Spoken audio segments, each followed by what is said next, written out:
Tollywood box office దగ్గర సరికొత్త చరిత్రకు తెరలేవబోతోంది. అదేనండి దర్శకుడు రాజమౌళి మరియు సూపర్ స్టార్ మహేష్ బాబు కాంబినేషన్లో వస్తున్న వారణాసి. ఈ సినిమా గురించి వస్తున్న అప్డేట్స్ అన్నీ కూడా సోషల్ మీడియాలో పెద్ద ఎత్తున సెన్సేషనల్ క్రియేట్ చేస్తున్నాయి. ఈ ప్రాజెక్టుకు సంబంధించిన లేటెస్ట్ బజ్ ప్రకారం ఈ మూవీలో రామాయణానికి ఒక ప్రత్యేకమైన స్థానం ఉండబోతుంది. లార్డ్ రామ మరియు కుంభకర్ణుడికి మధ్య జరిగే epic battle సీక్వెల్లో Mahesh Babu రాముడుగా కనిపిస్తారనే gossips బాగా వినిపిస్తున్నాయి. ఈ సినిమాలో మహేష్ బాబు క్యారెక్టర్ రుద్ర గురించి చెప్పుకోవాలి.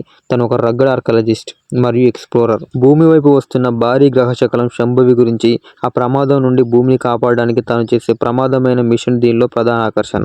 వారణాసి నేపథ్యంలో జరిగే ఈ కథలో తాను వెతుకుతున్న అన్సెంట్ కాస్మిక్ ఆర్టిఫాక్ట్ గురించి కూడా చాలా ముఖ్యమైన విషయాలుంటాయి. ఈ వారణాసి సినిమాకు ఆస్కార్ అవార్డు విజేత ఎంఎం కీరవాణి గారు సంగీతం సమకూరుస్తున్నారు. అలాగే ఈ చిత్రంలో హీరోయిన్ గా ప్రియాంక చోప్రా నటిస్తున్నారు.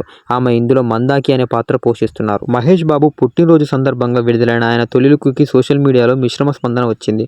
ఒకవైపు అభిమానులు ఆ ఫోటోలను తెగ షేర్ చేస్తూ ప్రశంసిస్తుంటే, కొంతమంది మాత్రం అది అంతగా కొత్తగా లేదని, ఏదో యాడ్ లాగా ఉందని కామెంట్ చేశారు. అయితే దర్శకుడు రాజమౌళి మాత్రం మహేష్ బాబు నటనని, ఆ పాత్రలోని బలహీనతను మరియు శక్తిని ప్రశంసించారు. ప్రస్తుతానికి మహేష్ బాబు రాజమౌళి దర్శకత్వంలో నటిస్తున్న వారణాసి సినిమాపై అందరి దృష్టి ఉంది. ఈ సినిమా తర్వాత వాళ్ళు తదుపరి ప్రాజెక్టుల గురించి ఇంకా ఎవరు ఎటువంటి అధికారిక ప్రకటన చేయలేదు. ఈ సినిమా 2027 ఏప్రిల్ 7వ తేదీన ప్రపంచవ్యాప్తంగా విడుదల కానుంది. మరి మహేష్ బాబు పుట్టినరోజు సందర్భంగా విడుదల చేసిన ఫస్ట్ లుక్ గురించి మీ అభిప్రాయాన్ని కామెంట్ రూపంలో తెలియజేయండి. ఈ వీడియో మీకు నచ్చినట్లయితే లైక్ చేయండి, షేర్ చేయండి. అలాగే సబ్స్క్రైబ్ చేయడం మాత్రం మర్చిపోకండి. జై హింద్.